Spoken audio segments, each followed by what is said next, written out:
Thank you very much. Sorry, Rohit, just one little thing. I was forgetting about that. We're recording the session, everyone. So please, if you don't want to be included in the recording, just make sure that you don't open your mics and you don't participate actively. The idea is that we're gonna upload this video in our YouTube channel. So just for you to know, of course, most of the time this is not an issue, but I should tell you in advance. Forgive me, Roger, that was it. So please, now the floor is yours, I promise. Thank you very much, Enrique, and the UCL Institute of the Americas. I'm very happy to share some ideas about indigenous rights and protected areas. Before starting this session, I just want to spend 1 minute to share my concern about the situation right now in Peru. I think it is important for everybody is listening this seminar to understand what is happening in our country, in Peru. The situation is really problematic. The new government so far is responsible for near to 60 people dead in protests.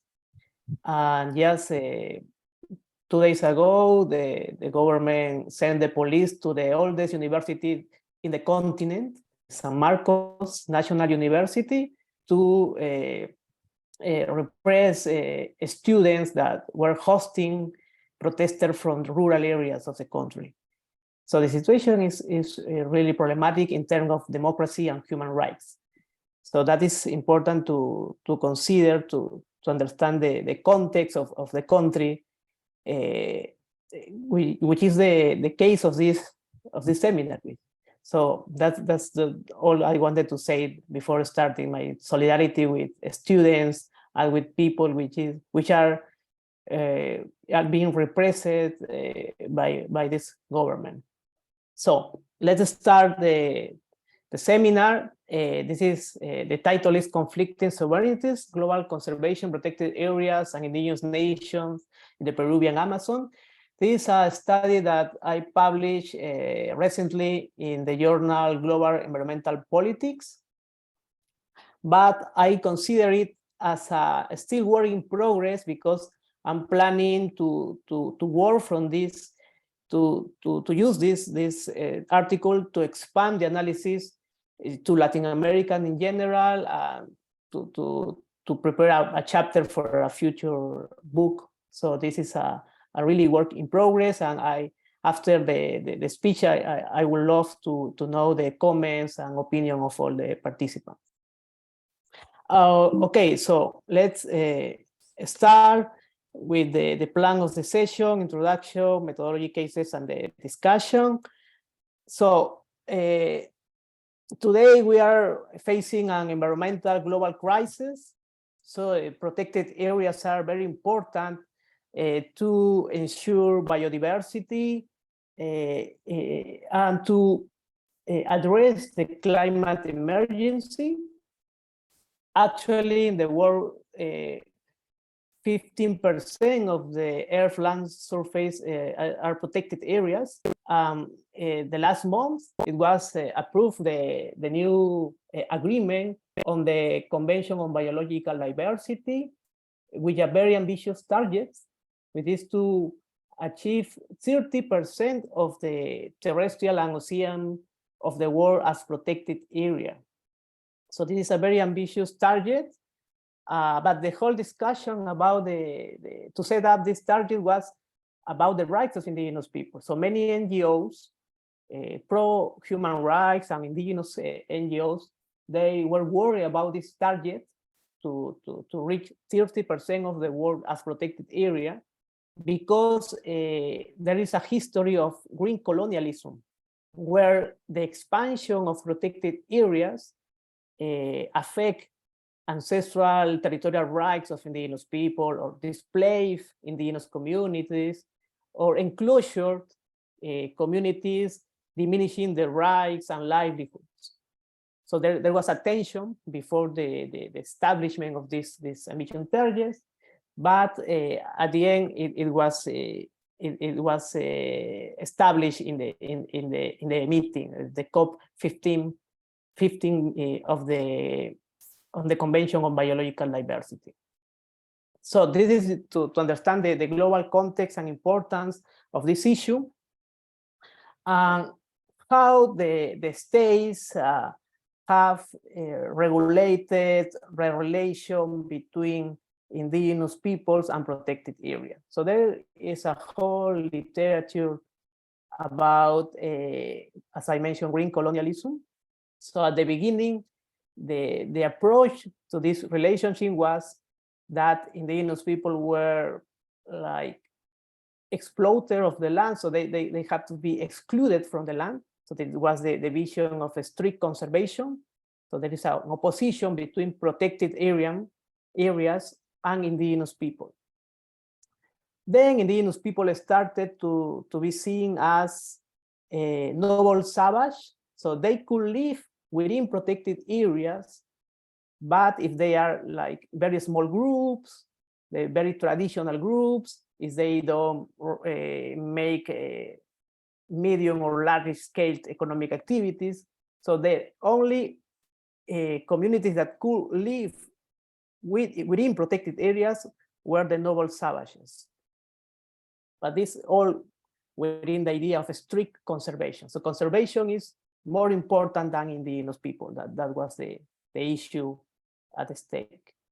And then we were going to a new paradigm of community-based conservation, which is very important in international declaration, discourses, and global NGOs today, when they say that conservation is not an opposition to indigenous people, but they can coexist. So conservation has to recognize the rights of indigenous people, the land rights, the rights to use their livelihoods within the protected areas. So this is the current paradigms, I will say it, in conservation. All accept the idea of community-based conservation, participation in conservation initiatives. So indigenous people have a right to participate in the design of the initiative, in the implementation of the conservation initiative. And this approach was also included in this new framework of the Convention on Biological Diversity. So if we read the framework, the word indigenous people is constantly mentioned in the framework more than 20 times, I will say. And community-based conservation is explicitly in the new framework on Convention on Biological Diversity. But what is the problem? Even though there is a recognition of this paradigm, it is too broad.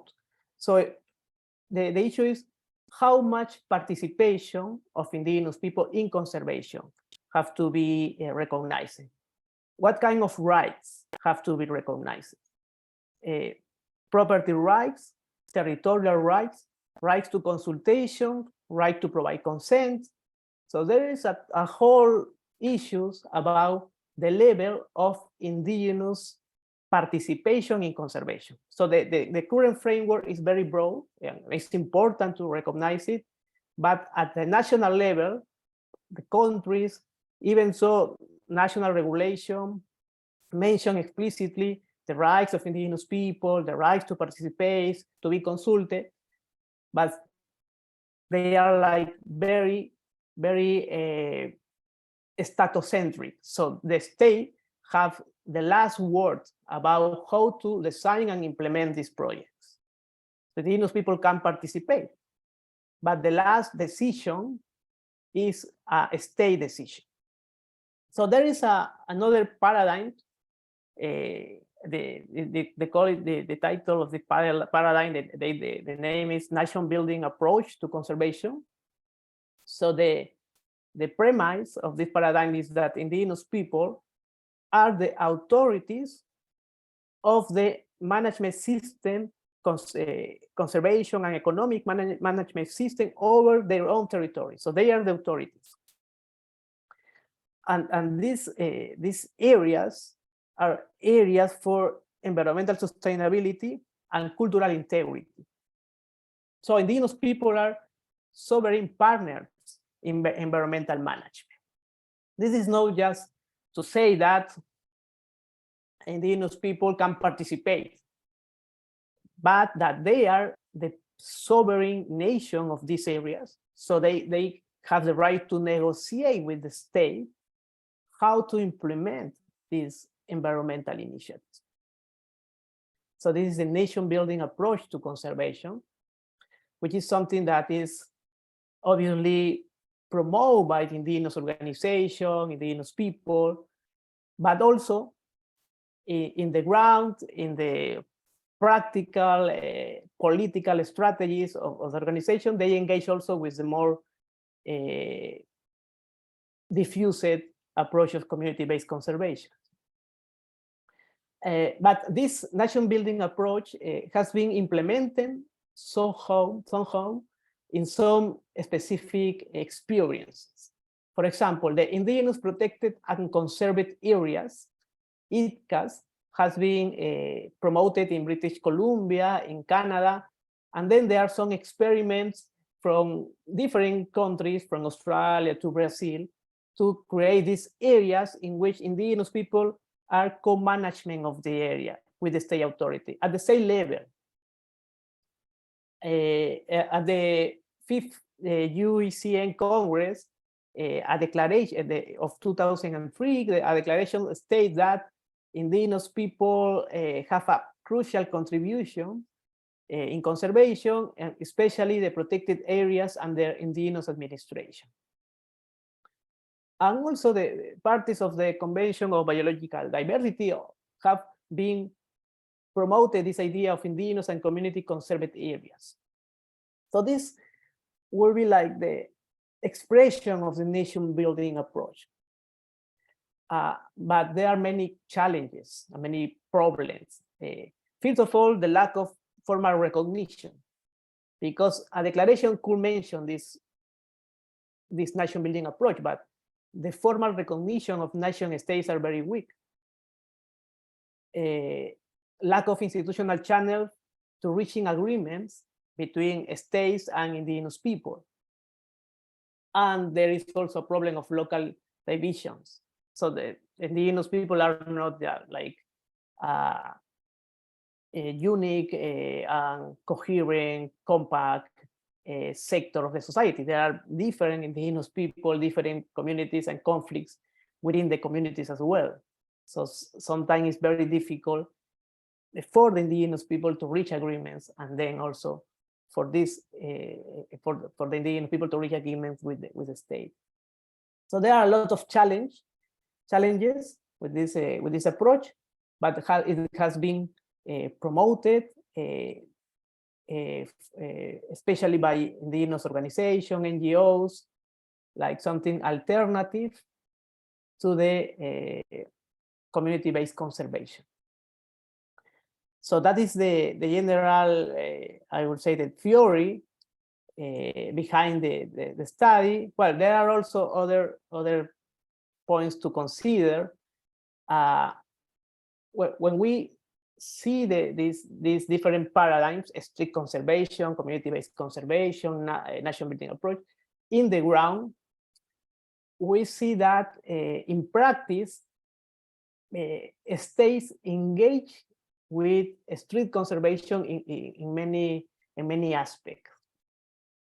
So indigenous people are seen from different images. So they are like economic exploiter or market player. So they just want to destroy the forest. So we need to put limits to the economic activities of indigenous people. So there is one view of indigenous people.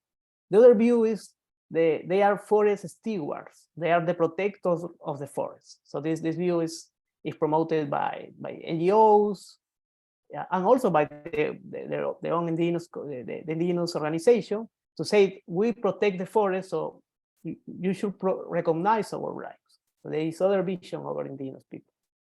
And the other will say that they are above all the other discourses, they are rights holders. Politically, in terms of economic and social and political angles of the territory, they are the rights holder before being forest steward or economic actor. So these are like competing imaginaries over indigenous identities in their relations with the forest. And also, we should put attention to another literature about what are the rationales for creating protected areas. What are the reasons the state create protected areas? Obviously, there is an ecological rationale, fighting climate change, and that is very clear, but there is also a security rationale, because the state create protected area as an expression of sovereignty to face and address, for example, illegal activities in frontier areas or in forest areas, illegal mining, illegal logging. So there is a security rationale, and also an economic rationale, because protected areas also for some regional governments a way to access to the carbon market, international carbon markets, to get international cooperation projects with financing specific community projects, and it will benefit in economic terms the communities. So there is an economic rationale also for creating protected areas.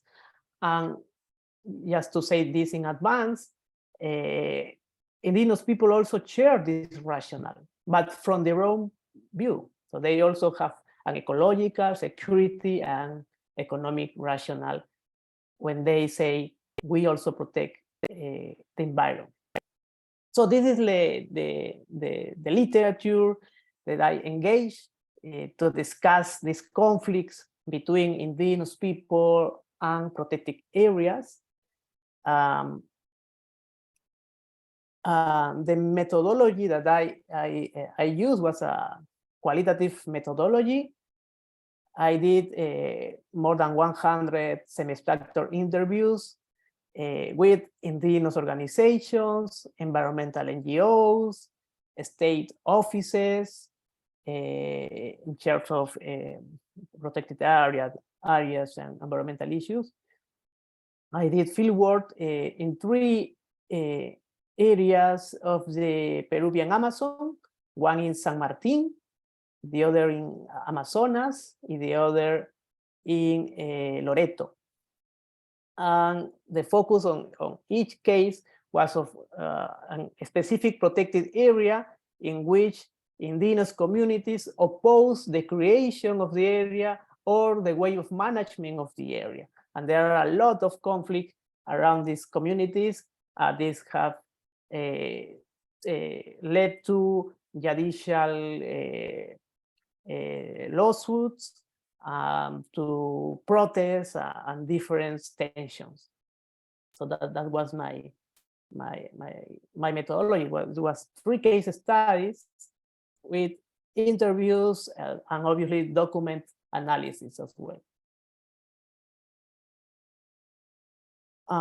The idea of looking to these cases was to understand how was the relationship between indigenous people and protected area, but at the level of political discourses, how the actors see this relationship between indigenous people and protected area, how indigenous organizations see this relation, how state authorities, how environmental NGOs see this relationship between indigenous people and protected area, what identities are imposed on indigenous people when we see these relations.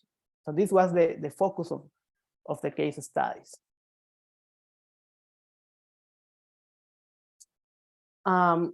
Just before analyzing the cases, so just to understand the system of protected areas in Peru, we have 3 types of protected areas: national protected area, regional, and private. The national protected area, there are different subtypes of national protected areas.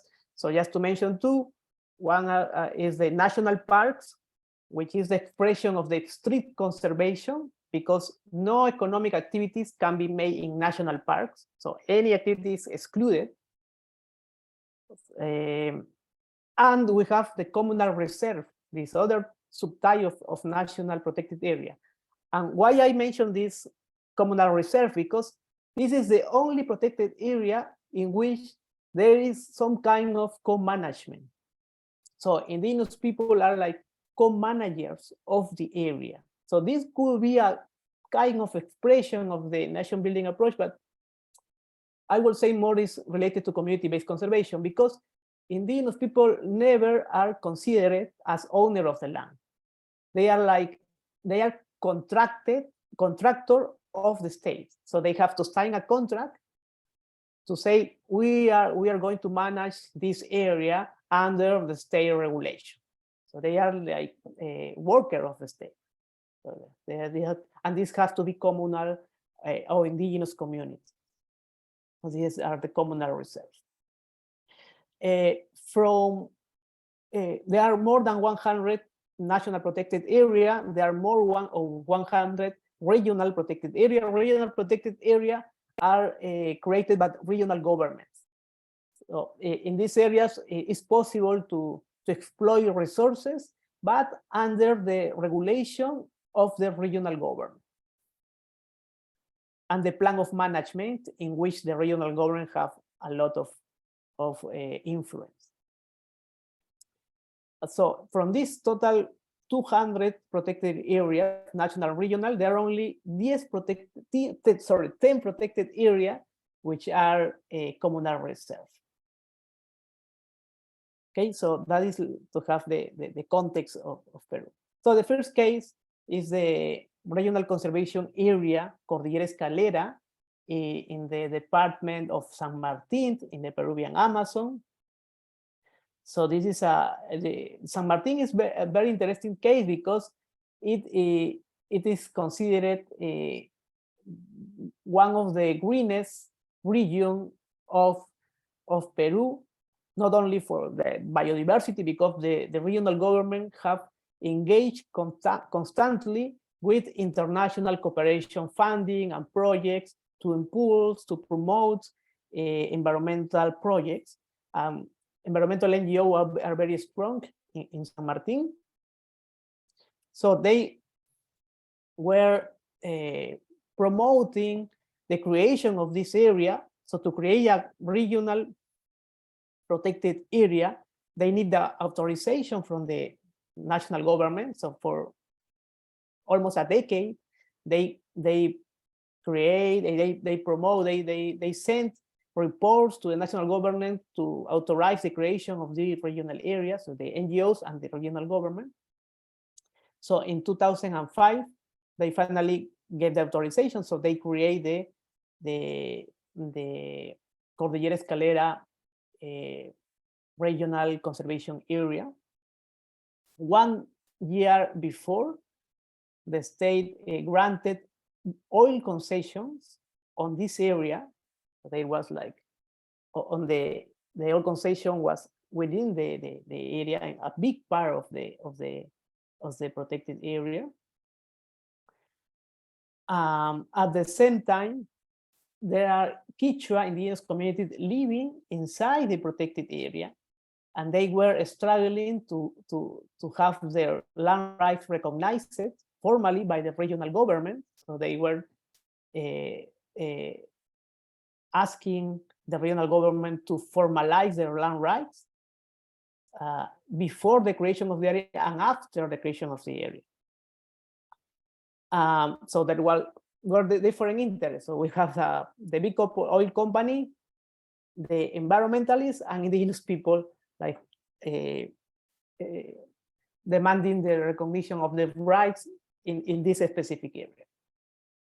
So in 2006, the environmental NGOs went to the Constitutional Court in Peru, and they demanded the stop of oil activities, exploration in this area, and finally the Constitutional Tribunal say that no oil activity can be made on this protected area until a specific authorization from the management plan, which is approved by the regional government.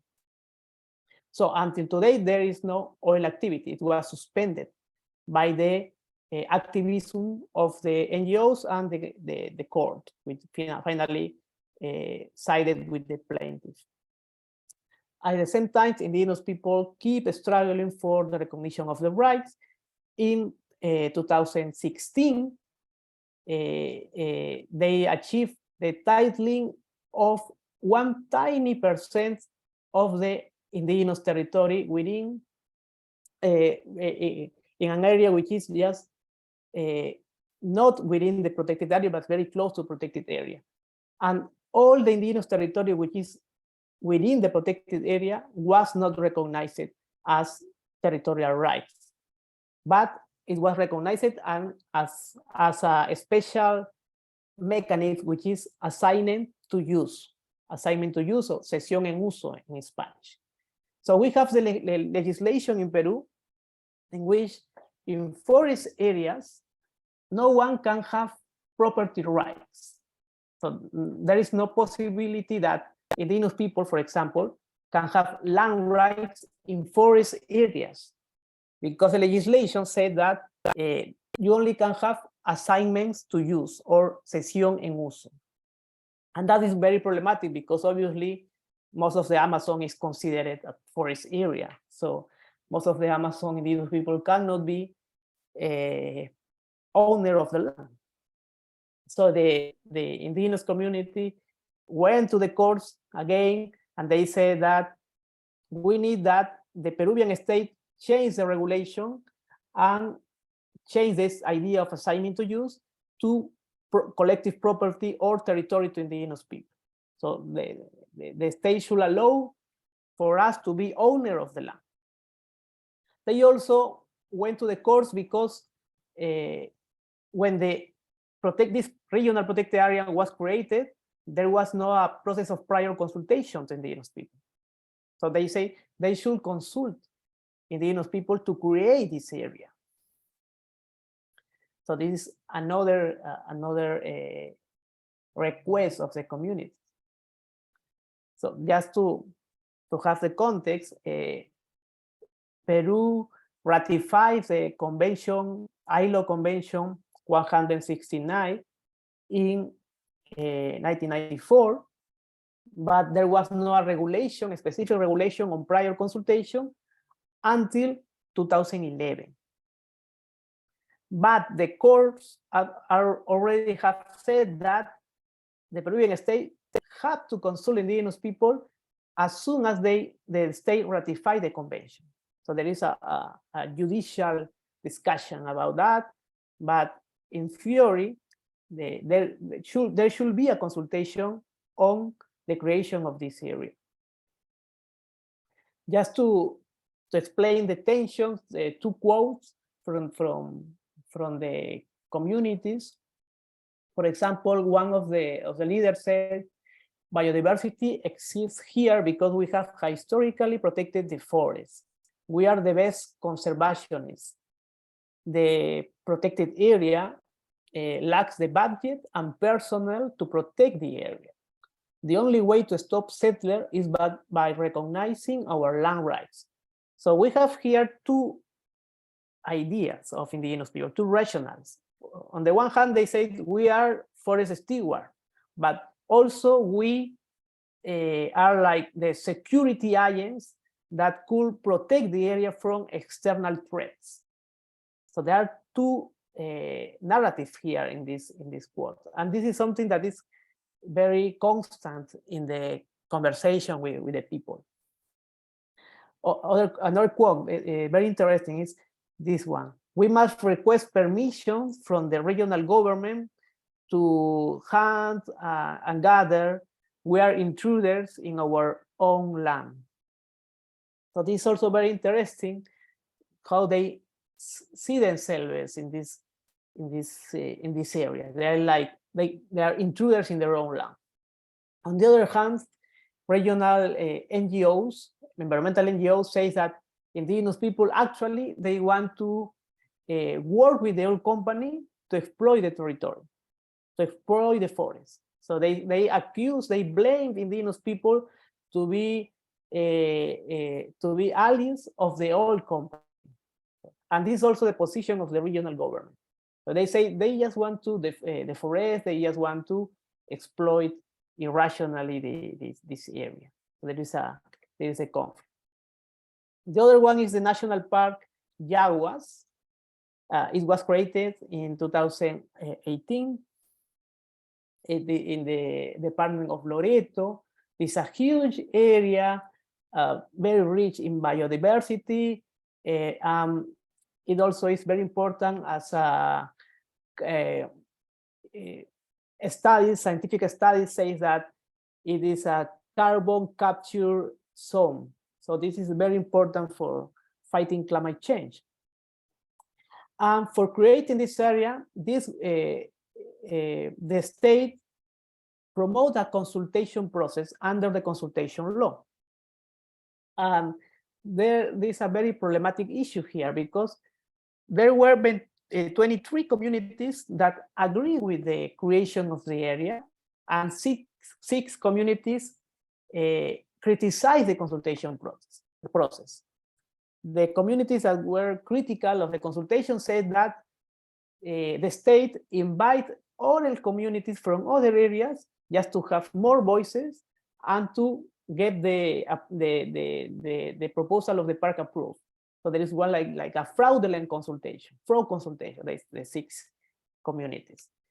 The state authorities say that these six communities actually, they engage with illegal activities, illegal logging, illegal mining, and they just want to exploit illegally the area. As it has been the case, they have photos of exploitation with any concern of the environment.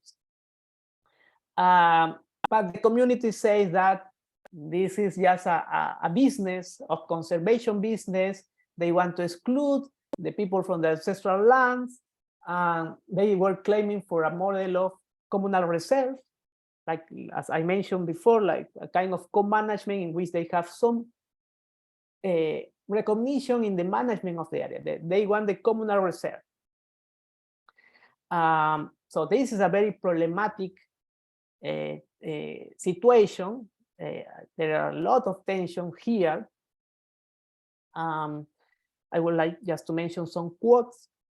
For example, one of the leader of the communities that oppose the creation of the park say, they care more about biodiversity than about us. We don't oppose conservation. We are against impositions and divisions. On the side of the authorities and the conservation NGOs, with this, like the alignment is on this side, conservation NGOs and authorities, on this other side, these six communities and NGOs, pro-indigenous NGOs. I won't say which NGO, but there are some important NGOs, and also indigenous organizations like IDC supported these six, and COICA, which is the regional indigenous organization. But they said they just want the business of conservation. But on the side, they say a communal reserve is technically not viable here because the ecosystem are fragile and cannot support resource exploitation. And they openly say that these six communities are operators of illegal mining and logging. So I don't want to say this side has the reason or this other side, because this is very problematic, and this is the work of journalists and policemen, because there are a lot of issues of illegality here. But I want to say that the analysis is at the level of the arguments and the discourses. That is the important thing for me, just at this level. To say what are the arguments of the state to create this national park, and what are the arguments of the indigenous organization, those that oppose the park. and how these arguments are used strategically. So that is the focus of the analysis right now. And the other case is a even more problematic case, and I have more elements here to have a specific opinion, but this is the case of the National Park El Cóndor, Cordillera del Cóndor. It is a national park in the frontier with Ecuador, in the department of Amazonas. And it has a very important history because, as you may know, Peru have historically many border conflicts. In the 90s, we have an open war for the frontier, Amazonian frontier. Fujimori just, under the government of Fujimori, there was the signing of peace treaties. And both states, Ecuador and Peru, agreed to create protected areas in their borders. And in the table of negotiation, the indigenous Awajún also participate because they live in this area. And the indigenous Awajún were agreeing with the creation of the protected area in the Peruvian border.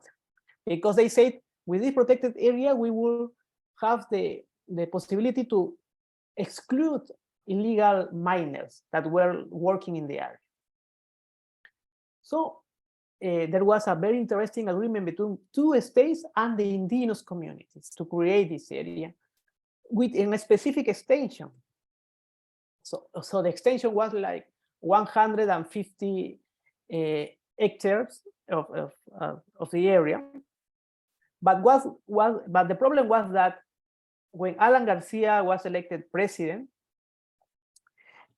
he approved with a decree the final creation of the area with half of the extension that was agreed with the indigenous communities.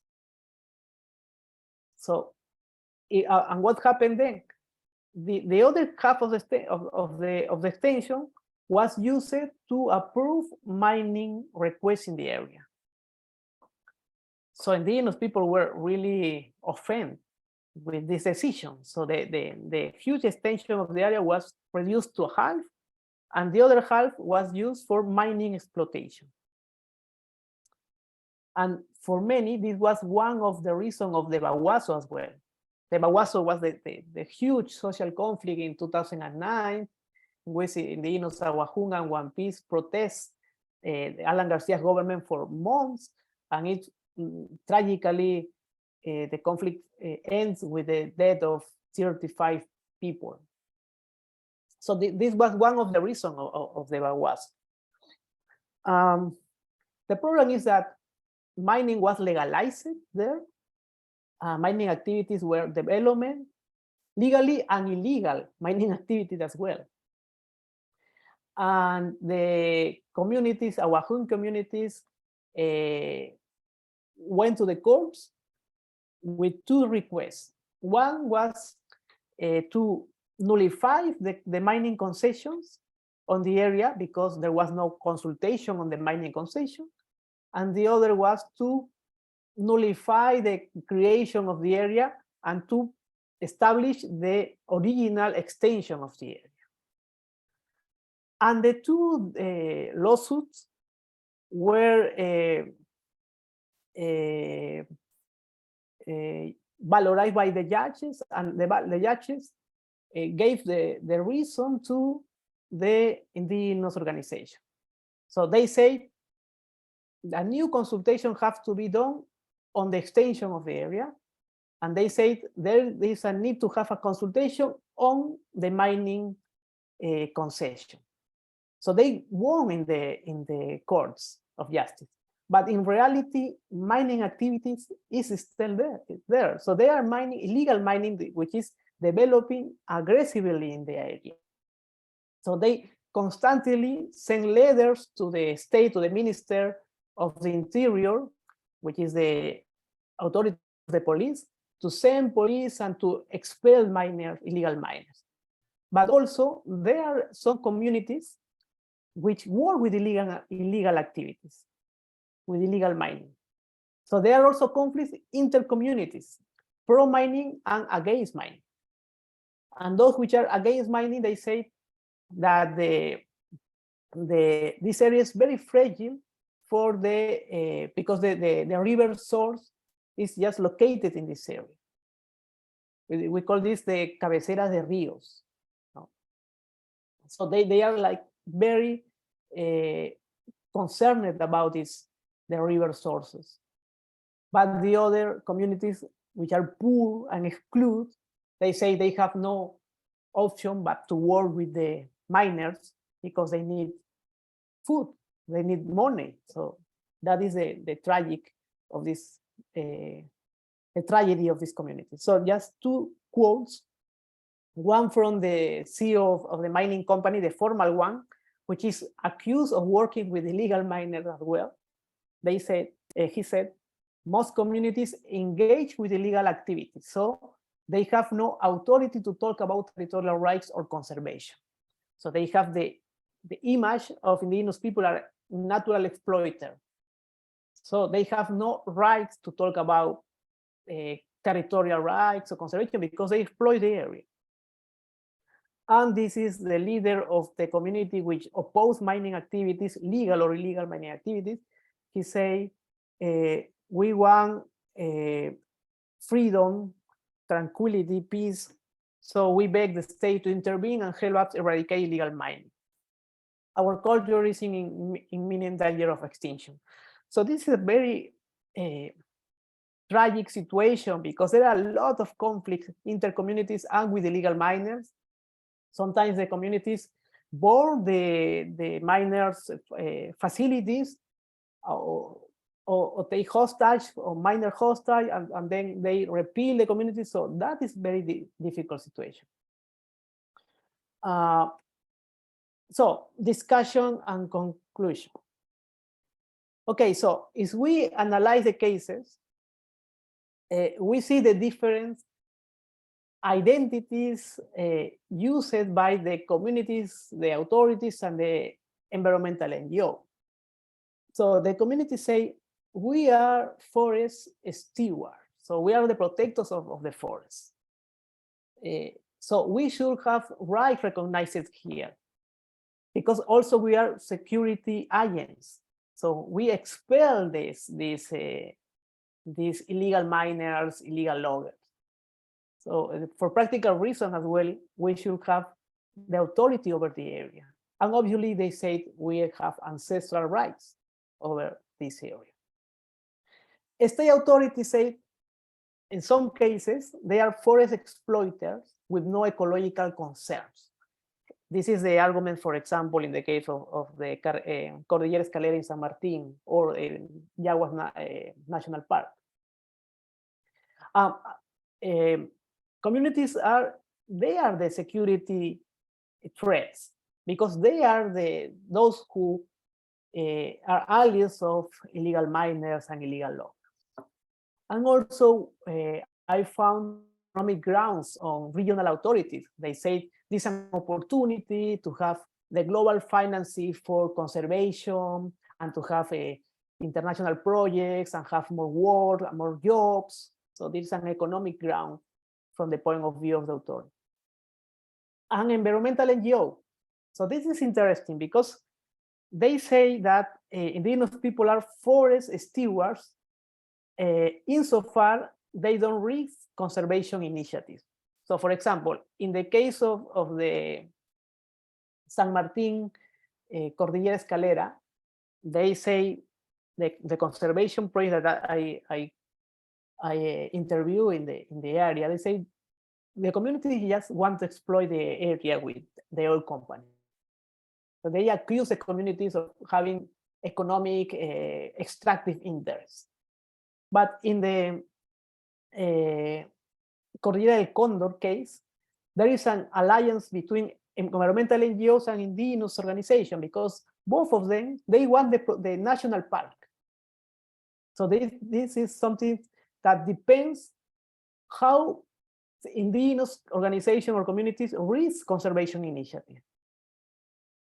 And also I found some security rationales on the environmental NGO when they say that protected area is a way to fund sovereignty of the state to protect these zones from illegal activities.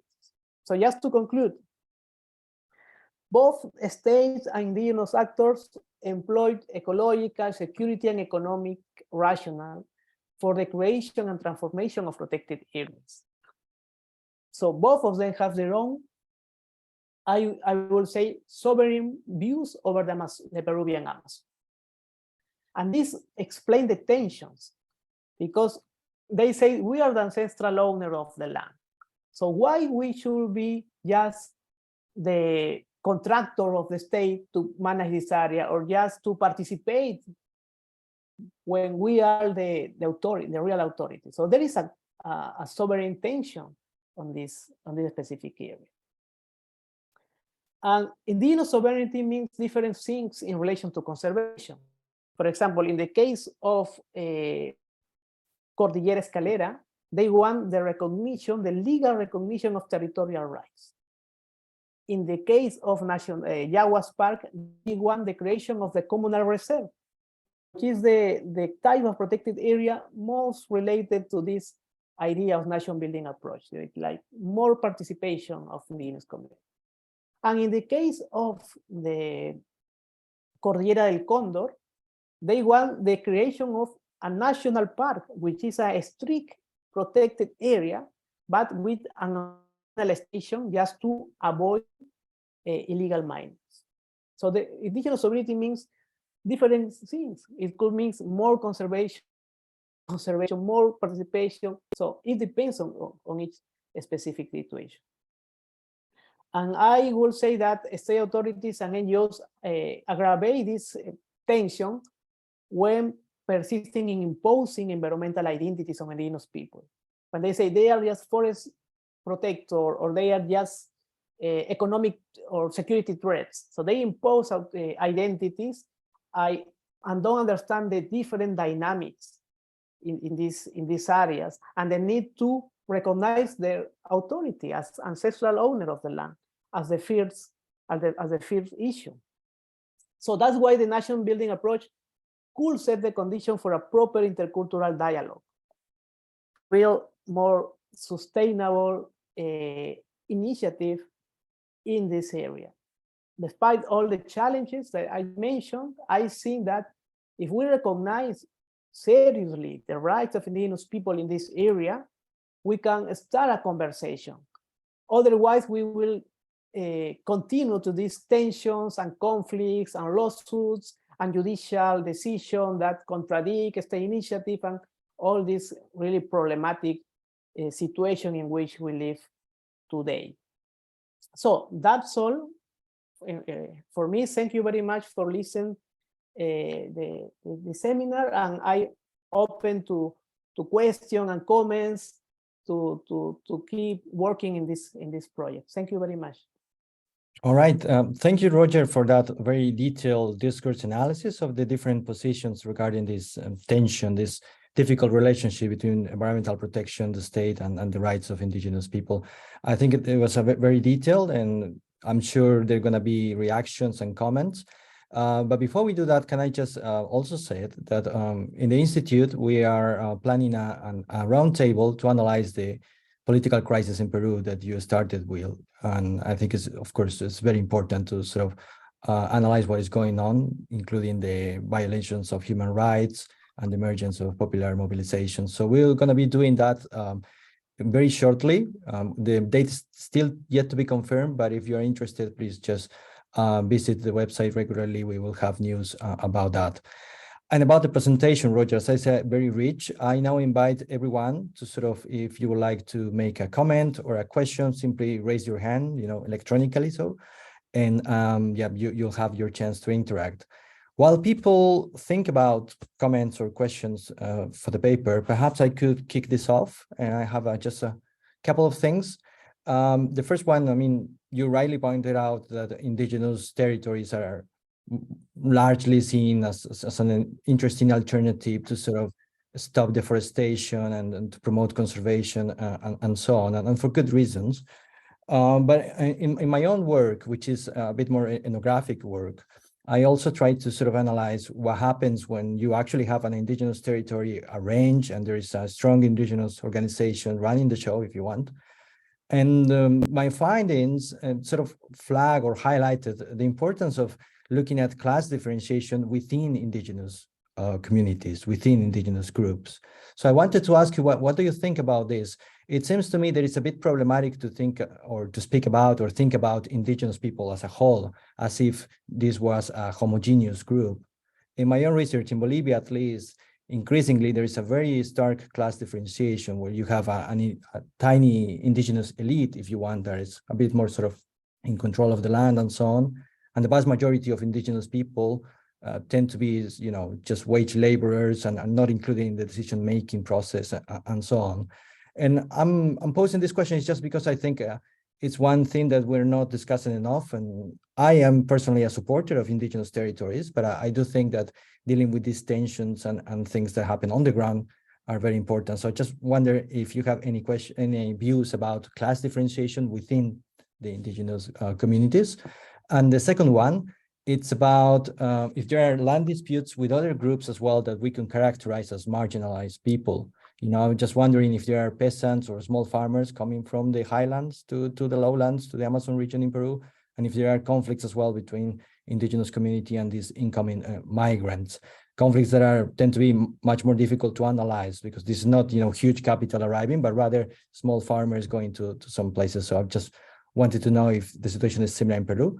So perhaps you can start with these two questions, if I may, if that's okay, and then we will take Johanna's question and others. Please raise your hand if you want to comment or make any questions. So go ahead, Roger. Thank you. Thank you very much for these two questions, which are really, really crucial. I will say, yes, I agree that there are different indigenous groups and positions in the Wahun said different visions over economic and political aspect. Class differentiation in the Amazon, I think it's not so like in the Andes. Maybe we see in the case of Bolivia, Aymaras, and where there is a small business class. In the Amazon, there is a class differentiation, but I won't say a big scale. But there are different views over, for example, extractive industry. So some communities are more open to work with mining and oil, and others less open to work with mining and oil. So there are some very important difference. So this is totally true. These people are not like a homogeneous group. They are totally, this is totally true. At the same time, there is also a whole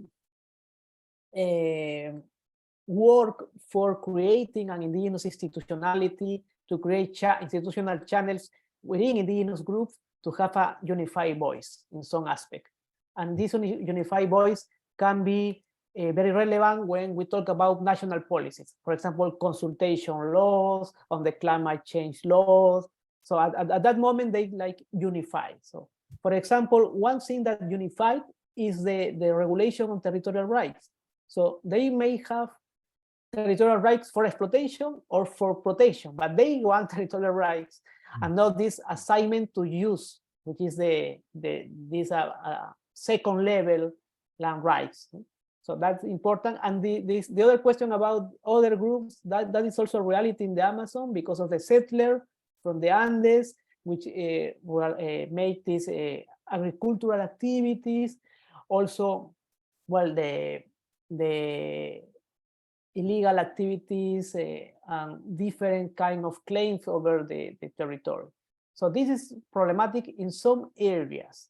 Mm-hmm. In some areas which are like more remote in the forest, like for example, the case of the Cordillera El Condor, yeah, the problem is more like the illegal miners than the peasant, for example. So this is also very contextual to analyze. So thank you, Enrique. Okay, no, thank you, Roger, for that. Okay, now, Johanna Liz, you're next, and if people also feel more comfortable writing the question on the chat, that's fine. I can read it for Roger. Johanna. Yeah. Hi everyone. Hi Enrique. Hi Roger. Thank you very much for all the explanation of the study. It's very interesting, actually. I think maybe we have been talking some of these topics before. I have two questions. The first one is related with the first that Enrique did. It's about representation and legitimacy, because we can understand that there is some, for example, indigenous organization at the national level, at the local level, and actually at the international, as well as COICAS, you mentioned in the Jaguar case. Actually, I had the opportunity to be in that case, and one of the interesting things that happened during the process of prior consultation was how the communities just were actually some of the communities were opposing a COICA because they were not there. They were not with them at the territory. So they were kind of saying that they are not representing them in the local level. So that was interesting regarding all the discussion about the levels of representation. So my first question is, if you could in the study see a bit of this relationship between the national, the international, and the local level in terms of representation. And the second one is related with the communal reserves. And I don't know if you could, if you have the opportunity to interview ANECAP, which is the National Association of the contracts of this, as you explained, this category, this special category related with communal reserve that aims to bring and give more participation to communities, because they actually, their role is very interesting. I think they recognize that there are different cases, because we have Americari in one hand and other communal reserves that are different and maybe more weak. But I don't know if you could interview them. It will be, I think, interesting for you as well to analyze all these views that you shared. Thank you very much. Thank you, Johanna-Liz. Maybe is there other questions or yes? I think for now you can answer Johanna-Liz, and if please everyone, you're welcome to pose questions. As I said, if it's easier, just put it in the chat and I can read it aloud. But for now, I think you could go and answer Johanna-Liz concerns. Yeah. Great. Yeah, that is thank you, Johanna-Liz. That the question of legitimacy is really important. It's also a constant issue when we analyze indigenous organizations and how is the relationship of indigenous organizations and the communities. And it is often said that there is a big distance between the organization at national and the international level with the specific communities. And sometimes these organizations, they portray an image of indigenous people, for example, as the protectors of the forest, because this is a strategic way to sit in the table of negotiation of the COP, for example, to get funding and projects. But at the national and local level, this is much more problematic because indigenous communities engage with different kinds of activities and they have not a unified voice. So that is something that has been also already analyzed. So that is very problematic. In the cases that I study, the situation is very different in each case. For example, in the San Martín Cordillera Escalera, in my view, the organization at the regional level, national level was much more cohesive with the communities. And in the case of the Yaguas, that was much more problematic because the COICA was the international and IDC was one view which was in favor of one specific group of community, but the majority was against the organization. So that was much more difficult. So the issue of representation always is problematic. What we have to say, what to do is, in my view, to reinforce the institutionality of indigenous people, the national organization, the international organization, so they can have proper democratic channels to properly represent the communities, because there is no other way. The organization has to be reinforced to have a better representation. And also, as one official from the state said to me one time, and it's very true, the problem of representation is not only a problem of indigenous people. We see the national community, the Peru as a national community. The biggest problem for us is representation. So our political parties don't represent any sector of the society. So this is a bigger problem as well. So we need to reinforce our democratic and institutional channels at the national level as well, but also at the level of indigenous communities. And the recommendation for the interview, that is great. I interview people from CERNAM, from the Office in Charge of Protected Area, the specific unit in charge of common reserve, but not this association. So when I will again work on this article to transform this in a chapter, I will have this suggestion in mind to have this voice. Thank you very much, Johan.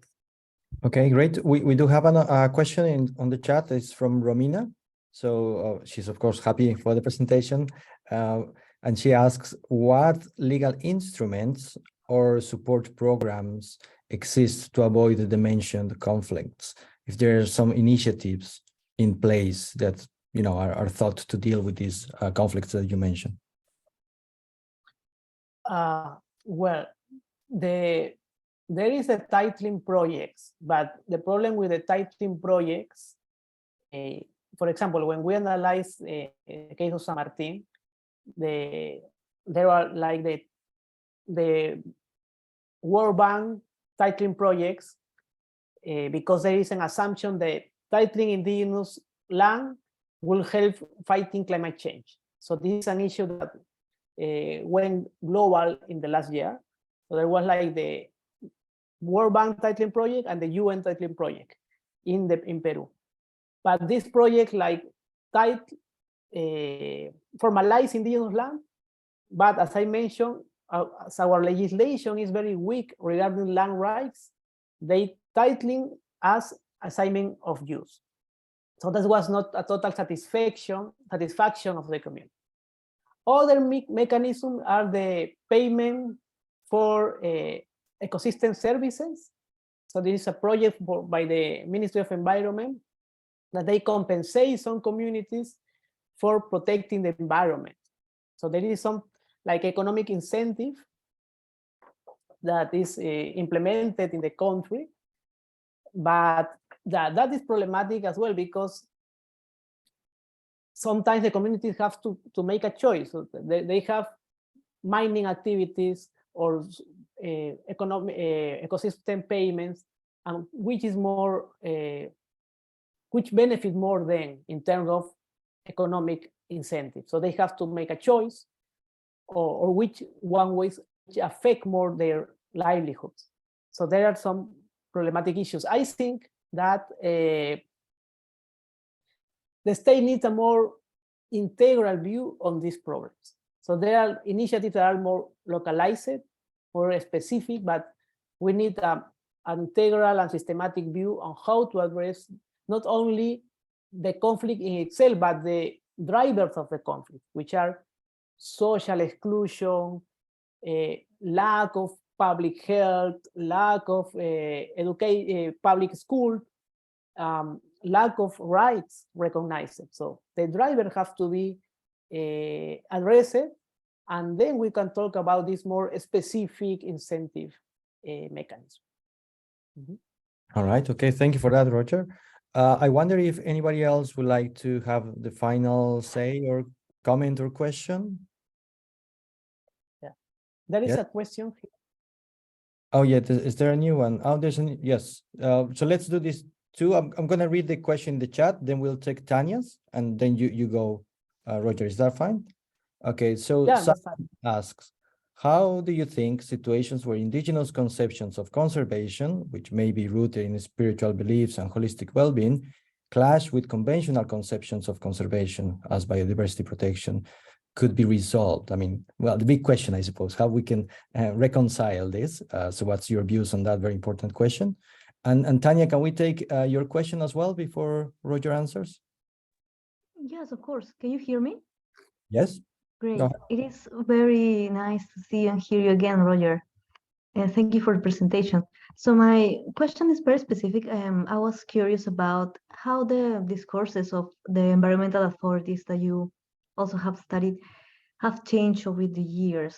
So I was wondering, like, in these years of this project, this first project that you have you felt that maybe there's more openness to the idea of indigenous territorial rights, or do you think like that is something constant in the years? And I was thinking about this because we have so much political instability. I don't know how exactly these institutions, these environmental institutions, change related to the people that they have in charge. So have you seen a lot of changes in that process, or it is something that doesn't change much? Great question as well. Thank you, Tanya. Roger. Thank you, Tanya. I will start with this last question. I really don't know if there is a change in the specific last year, because in the last 6 years we have had 6 different presidents. So the political instability has been terrible in the country. I will say that there is some changes in some specific offices. Obviously, in the public discourse, when we talk about NGOs, and we talk about indigenous rights.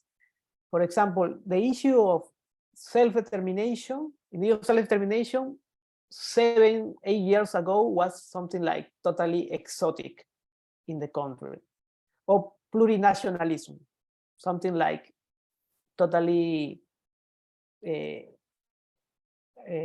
foreign in the country. But today we talk about self-determination, plurinationalism in social movements, in some NGOs, pro-indigenous NGO, human rights NGO, in more open way. And I would say, for example, the Ombudsman, the Defensoría del Pueblo, have some official who knows about these issues, and they talk and they recognize that this is an important issue, that we should talk about it. So maybe there is a small door at the state level, but in the society we are talking more about this issue, that maybe we can in some moment push the state to close their eyes and say, okay, we need big reforms here. So this will happen, but exactly the last governments, as the political instability has been too terrible. So I don't know how it has been in the vision of the last 5 presidents that we have had in the last 6 years. So thank you very much for this question, Tanya. And the last question is like the big question. So that is the issue that is something that I have to have a very careful response to this, because this is a big question about, in one moment, okay, we assume many times that indigenous people are forest stewards or forest protectors, but this is not the case always.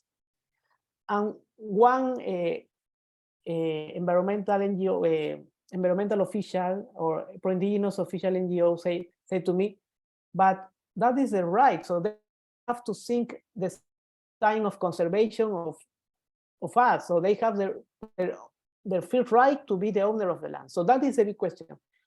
I would say that when we talk about the nation building approach, we are talking about recognizing the right of self-determination of indigenous people, but also to establish the institutional channels to have an intercultural dialogue with the state authorities and to ponderate and balance the kind of sustainable development we want on these territories. So this is open to negotiations and to establish agreement with these people, which are the ancestral right holders. So that is my question. My question is open as well. We need, in this situation in which there are two conflicting visions, we need to talk about it and to reach some agreements, because indigenous people are also part of the planet. So there is also another issue, the rights of nature. So there are also nature as a subject of rights. So there is something that we have to talk also. In some moment, when we talk about democracy, we have to enlarge democracy, not only to indigenous people, but also to nature and who represent nature. Not the state, but maybe scientific communities and the environmental activists, to have a more democratic conversation about how to protect this area. But this is something that we and I are still working on this future institutional changes. But thank you very much for this great question. All right, thank you, Roger. I think we are about to leave unless there is one very last question or comment. All right, if that's the case, well, thank you, Roger, for the presentation again. I think it was very enriching for us. It allowed a good debate. It's a detailed, very good analysis of different sort of narratives. So thank you for that. And as I said, we're going to have an event soon about the political crisis in Peru. So you're more than welcome to join. It's going to be a round table. We're going to do it in Spanish with English translation this time. So hopefully it will also be useful. Paulo, would you like to intervene? No, okay. Yeah, just I was just going to clap, but I Oh, wanted to. fair enough. That's Anyway. because of the video. That's very good. Yes. So thank you very much, Roger, again, and thank you everyone for coming. Yeah, please just have a look at our website for future events. All right. Thank you. Muchas gracias. Muchas gracias. Bye. Chao. Hasta la próxima.